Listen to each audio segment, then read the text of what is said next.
and welcome back to this episode of All Things Conflict.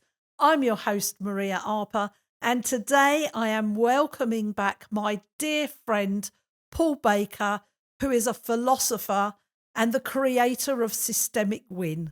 Let's get into it.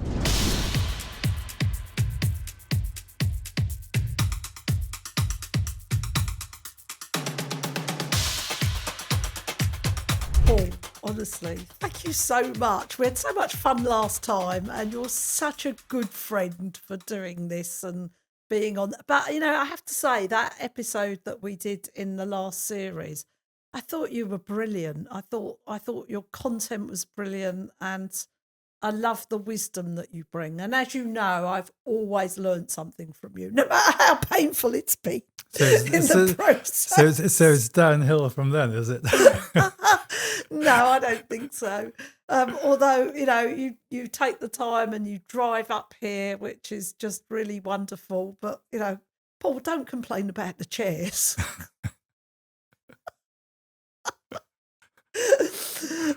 Shall we get into it? Yeah. Great.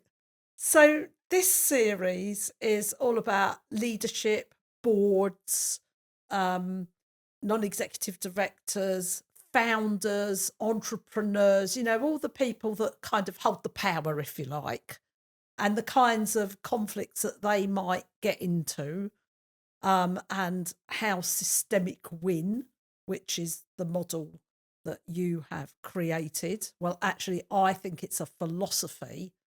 And I would love to just get into that. Boards, systemic win. How can boards be better?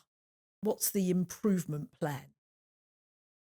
Okay, so the first thing is, how does the board itself assess how well it's doing? And how do the people who've appointed the board assess how it's doing? And how do the other people who affected the board assess how it's doing? Wow, that's an amazing start, because I wasn't expecting that. Not only how does the board itself assess its own effectiveness, but how do other people assess effectiveness? And what's the board's openness to hearing it, I suppose? Absolutely. So maybe you could get into that for me. How would you apply? Well, maybe first, actually, in case anyone didn't hear the last episode, give me 2 minutes on systemic win. Okay, systemic win is a solution that no one realizes that they need to a problem that no one accepts that they've got. Oh God, I love that. So the real problem we've got is someone does something that doesn't work very well. It could be for themselves, it could be for someone else. Whoever it affects negatively then reacts in an unsatisfactory way to it. So there's basically a spiral of unsatisfactory reactions.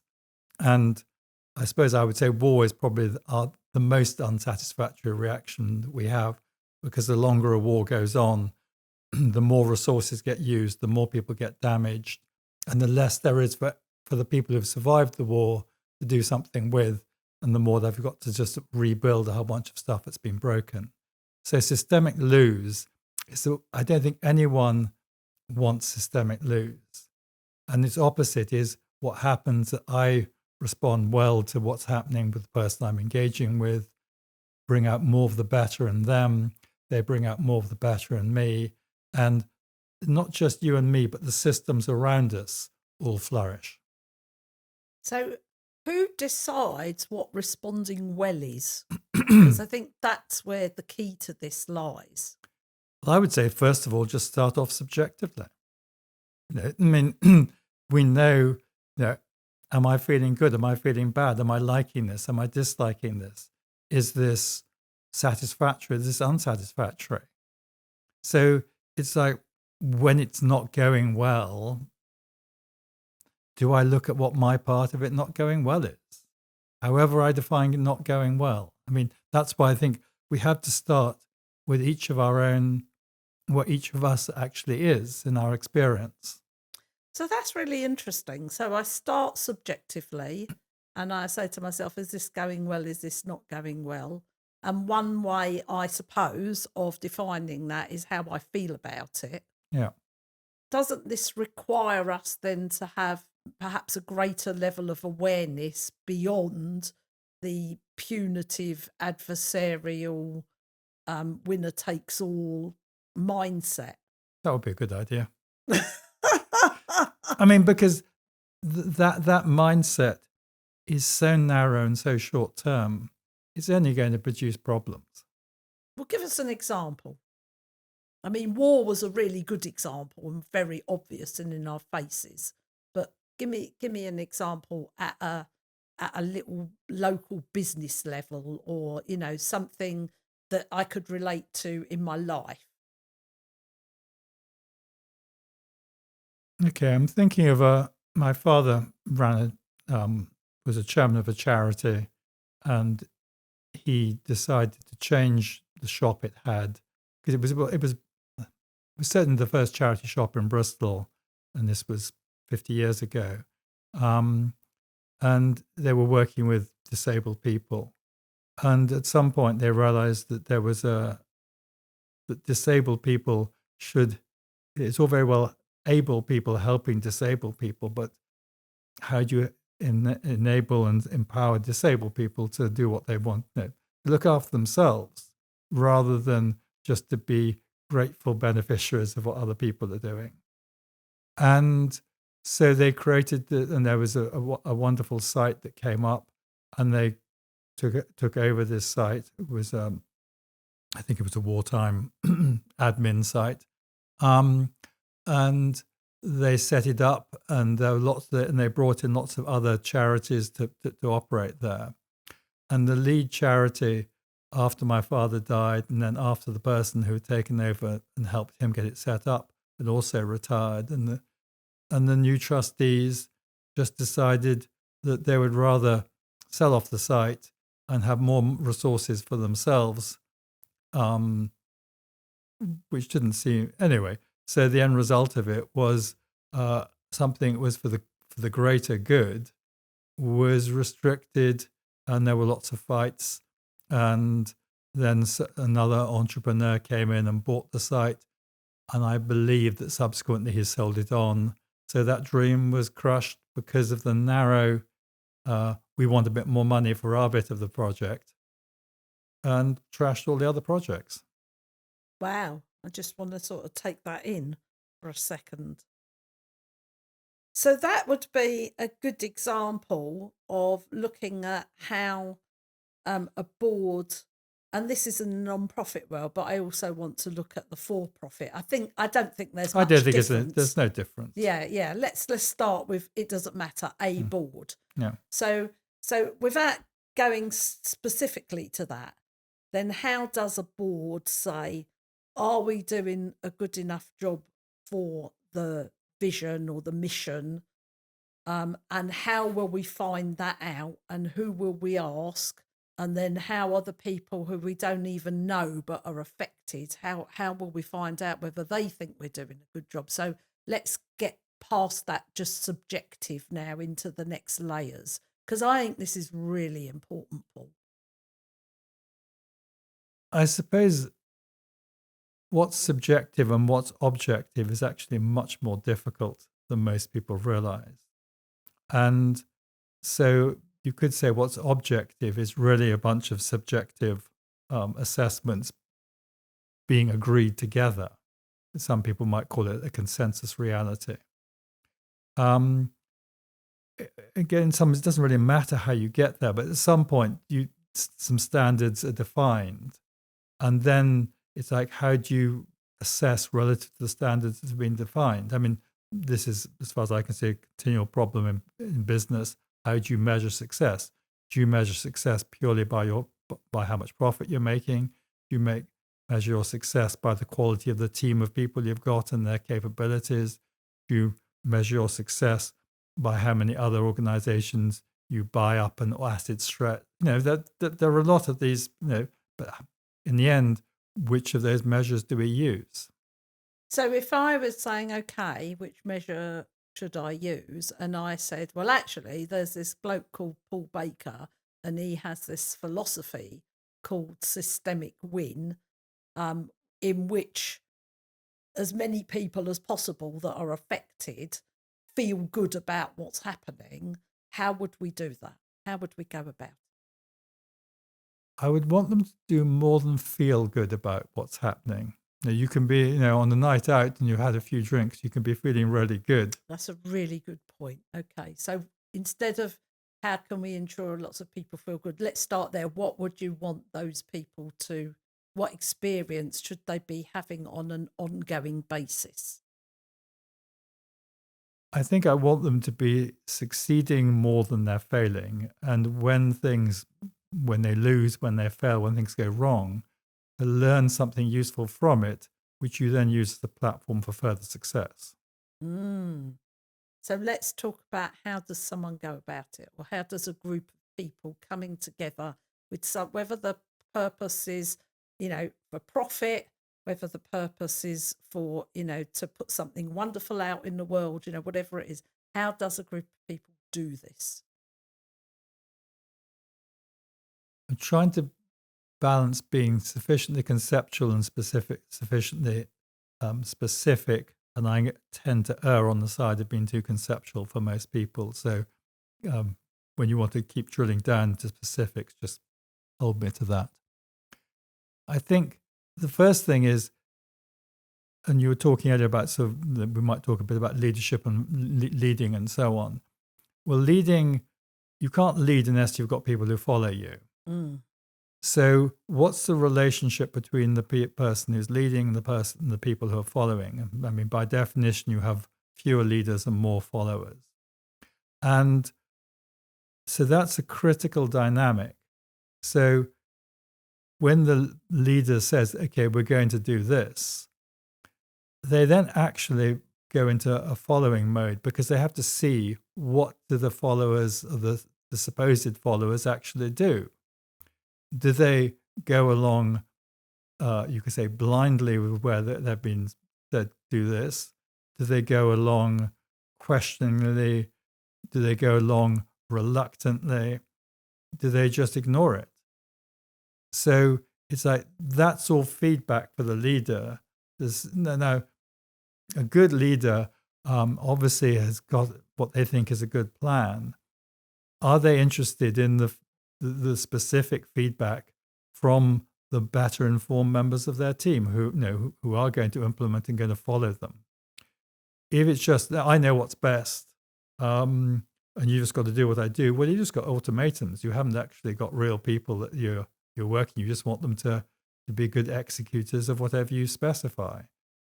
They're not going to give you good feedback. You're going to have to look somewhere else for the feedback because they won't give it to you. What the results of what they do will be the feedback. That's such a good point. I really want to highlight this, that when we use power dynamics and we use power over people. So I'm trying to feed back to you and see if I've understood. When we use power over instead of power with, then the feedback that you get from the people that you're using power over isn't really going to be useful because there's too much at stake for them to tell you the truth. Yeah. So the only feedback you're going to get is from the results. And that may be too late. Maybe too late. And you may also contaminate it with blaming other people and attributing other people's failures. So, we're always living in complex systems. There isn't anything that's not a complex system. So if we just want straight cause effect, well, that works occasionally. But there's more complexity. The whole thing of the law of unintended consequences, which can be negative and they can be positive. We're back again. How do we really assess what's going on? And if we don't have a wide enough systemic understanding, you're going to get very distorted information. So important. And so many situations in life are based, and the decisions people make are based on distorted information. Yeah. And if I just relate that to a basic kind of mediatable conflict where both parties have built up such stories based on limited information that when you eventually get the people to the table, it turns out, most of it was mythology. It's just, it happens all over the place. But if I may, I'd like to take us back to, me trying to drill down Sure. and you saying, I'm too conceptual for most people. But that's why I want you on the show, Paul, because, you can take anything and then make a what do I do, a technique out of it. But for me, your conceptuality is part of that building the philosophy, because I like to think that you have to understand the philosophy you're coming from before you start making policies and procedures and acting. Well, it's So going to, I want it's you going to be to. very complicated if you don't. But I do want you to be conceptual, because Mm. what I'm inviting you to do is share the concepts of systemic win in such a way that a person can interrogate themselves about it. Yeah. Not say, look, there's a thing called systemic win and you do 1, 2, 3 and there you are. So let's keep it conceptual. Let's keep it into helping people identify what philosophy am I actually working from. Yeah. So it's, if as a leader, I want someone to do something, am I asking them to make a sacrifice, which I will reward them for, or am I just going to sacrifice them?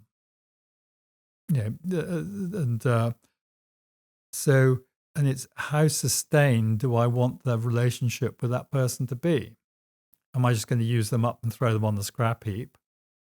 Or am I going to develop them so that they become more and more knowledgeable and experienced and able to contribute more and more of what I want? So as a leader, am I training people to become better?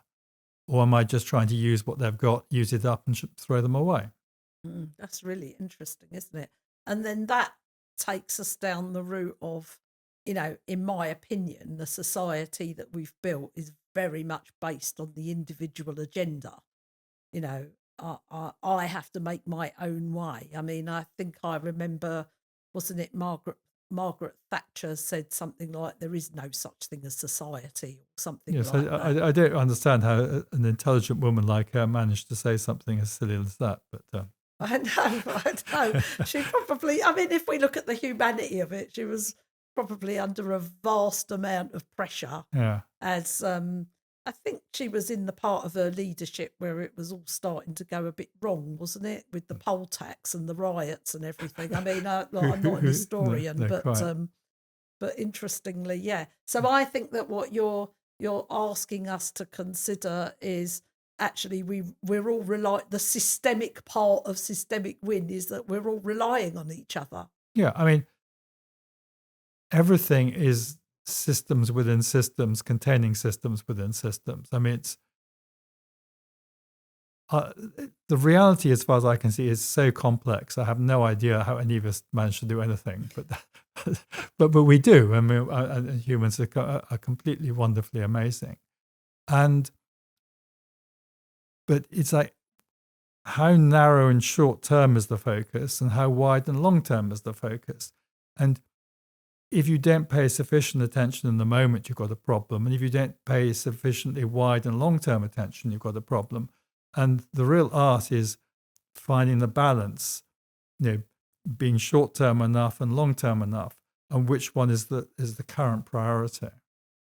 Yeah. So it's a constantly changing lens, isn't it? Is that what you're saying? That, things fluctuate and what might be right today may need adjustment tomorrow. Yeah, and which part of the system of systems you're needing to give your attention to. So we all have limited awareness, and most of us don't manage our awareness anything like as well as we should. Or so if you put your attention on the wrong thing, what's going to happen to the things that need attention that you're ignoring? Well, of course, they're going to get more complex and you're going to suddenly find you've got more to deal with. And that, if I've understood where we're going, I'm not sure Well, I do. well, I was hoping you know where we're going, but anyway, we'll find out. You may be relying on me a bit too much, but if I understand where we're going, that takes us right back to the beginning about if I have to choose where I'm going to put my focus and my awareness, and then things that didn't get my awareness worsened. This come back to where am I getting my feedback from? Yeah. And what's the, where do I build those layers so that I'm getting the best possible quality kind of feedback? Well, it's also, you have to be setting up to get feedback. I mean, it's interesting. Stuff is always happening, and you have no expectations, then you don't know how to evaluate what's actually happening. So if you're looking ahead, you're going to say, well, I'm looking to assess the feedback and to actually search it out rather than just wait to be hit over the back of the head with it. Yeah. So the systemic part of systemic win is that we understand that this is something we have to be set up for. Yeah. It's not, we're not waiting to be taken by surprise. Well, the more you're taken by the surprise, the more difficult it is to do well in that situation. Sometimes luck's with you and your training is been great and your resources are great. More of us, most of the time, are not in that situation. It really is luck whether it goes well or badly. So I'm sort of reminded, I think where I want to go next is I'm reminded of a community that I worked with for a while, and how we built something where the lead. So this was community; it wasn't about profit. But the leaders, there were certain people. So we didn't have a hierarchy. What we did was we had people with additional responsibilities. Yeah. And so if I'm the person that's signing on the dotted line for the insurance or for the, the structure, the legalities, let's say, because no matter how much we may want to create an organisation or a community without hierarchy, there are hierarchical powers that can come and knock on our door and knock us over. Can I say something? Yeah. Yeah. I mean, I think hierarchy can be a tyranny, but it can also be freedom. Absolutely. And you've got and having the right relationship with hierarchy. Some people would say there's also a concept of heterarchy, which is what's at the top of the hierarchy needs to change. So hierarchy needs to also have some level of flexibility to make sure the right bit has the influence and the power at the right time. Yeah. So how we got over that was by saying that there were people with additional responsibilities, and we need to take those responsibilities seriously because those people were taking more risks. Yeah, and they probably need some more resources to be able to manage this. Exactly. Yeah. But how we did that was we said that all voices were equal. So everybody was consulted. But that didn't mean that just because you were consulted, you would get your own way, because everything had to funnel through the risks and the responsibilities that those, half a dozen. So, I mean, this is really stupid, but let's say somebody says, oh, it doesn't matter, let's just drive the car. And someone says, well, actually, we shouldn't drive a car if it doesn't have the proper insurance. You know, that sort of level of the freedom of being able to say, what does it matter? And someone saying, well, actually, there could be a life at stake here, or someone could be imprisoned, Yeah, and it's also, some people have an expert knowledge that you should pay attention to, and some people have just an opinion which you shouldn't pay too much attention to. but you should also look and say, well, okay, but there's still something in this, although it just seems like a trivial opinion. Sometimes it's like, okay, what's the intuition that means there's more to it than it first seems? Absolutely. Yeah, absolutely. I mean, Oh, I'm thinking of two directions, because actually the car driving without the real insurance was a real situation, Hmm. and actually in the end, I felt that I had to sort of say, well, if you're not going to buy the right insurance, I'm out of here, because I'm not Hmm. going to have anything to do with this, because somebody's life could be at stake. Well, another version of that is, well, the red warning lights come on and you just carry, oh, it's okay, we'll just keep driving, which Yeah, is an even more extreme version of the not having the insurance. Yeah. absolutely. But in the end, what we did, and I'm just interested in your opinion of it, was the people at the kind of top of the most responsibility, most at stake, had their meetings in a circle, and then there was an outer circle of chairs in which anybody could join and observe, not join in, but could join and observe that circle having its deliberations, in order to show everybody that everything was transparent. Yeah, and there's a long tradition of that. Even our parliament and Mm. various things, you have a place for people to observe and see what's going on. And I think to not the more things happen in secret behind doors, and no one actually knows, or no records have even been taken, yeah, the more that's not likely to go well. Yeah, I think that that's really true, isn't it? So much happens in secret. And surely that is a driver for a lot of conflict. Well, in secret, um, people find things out unexpectedly. If you're in an aggressive war or something like that, yeah, of course you want things to be secret so you surprise your enemy, but you don't also want to surprise your friends who may be completely confused by what's going on. So l- working out what information different people need to have again is really critical. I mean, I think I'd like to keep in mind this thing of this leader follower and this relationship between the person who in that moment is leading and then needing to follow to see what their followers actually do, because that to me is where so much conflict happens. Is What's the quality of that relationship? Because the leader, you could say, has a vision. They're the person who is um, providing the energy, the inspiration for it to happen. But they can't only be that. They need more reality. And it's then how do they assess the response? If you think about a board, how does a board work?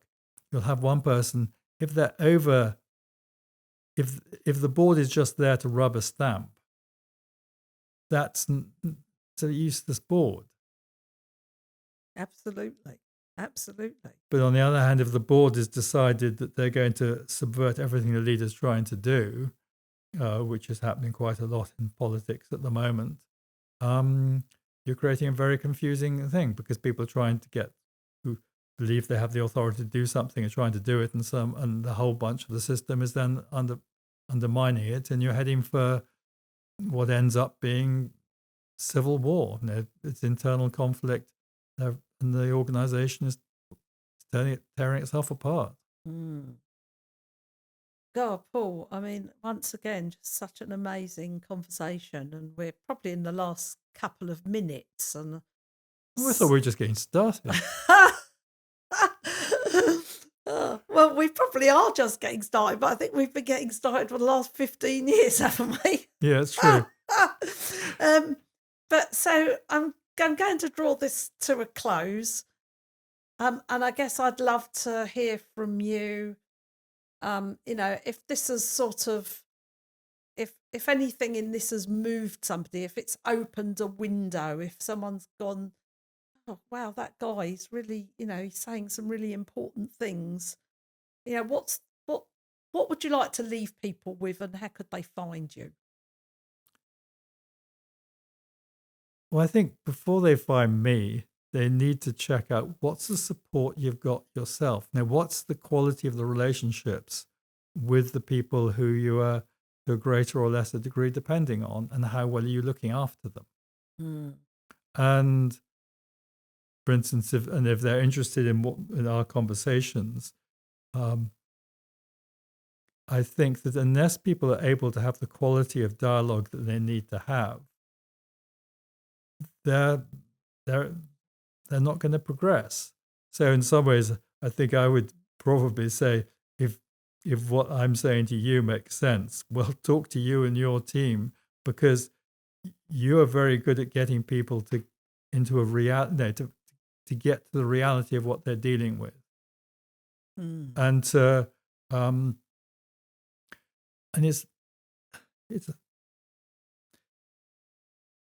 I'm more and more aware that the people who have lots of resources are the people who both can do the greatest good and the greatest harm. And most of us are stuck with rather limited resources, not great support. And we do want to have leaders who are committed to the systems working. And it's the leaders but it's also the followers need to hold the leaders to account and say, we want you to be systemic when orientated.